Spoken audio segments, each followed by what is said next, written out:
करबोगे। शादिया से पहले लेना देना करबोगे। त खोल के चैन तोर जवानिया साथे न करबोगे। त खोल के चैन तोर जवानिया साथे न करबोगे। अब साइड में जरा के ललटे न करबोगे। साइड में जरा के ललटे न करबोगे। त खोल के चैन तोर जवानिया साथे न करबोगे। त खोल के चैन तोर जवानिया साथे न करबोगे।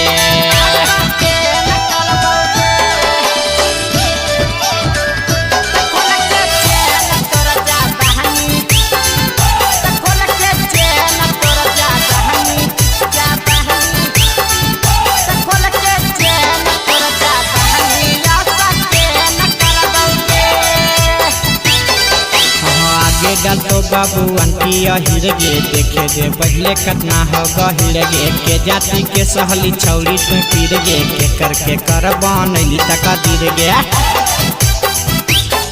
हाँ आगे गल तो बाबू अंटी अहिर गे देखे दे पहले कितना हो गहिर गे। के जाति के सहली छौरी तू पीर गे। के करके कर बनैली तका तीर गे।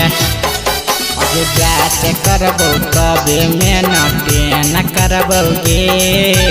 जांच करबो तबे मेहनते न करबोगे।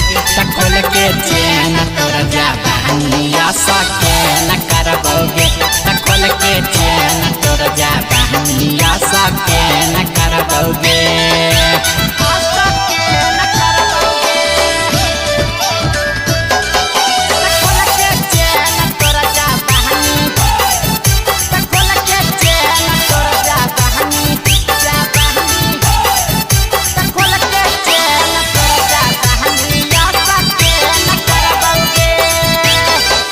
बिट्टू मनोज के तू हकी पसंद गे। देखियो बचल हो कि नहीं धन गे। फिट हो जैतो तो नीरई रोशन गे। तुरंत बैठा देबो छौड़ी लगन गे।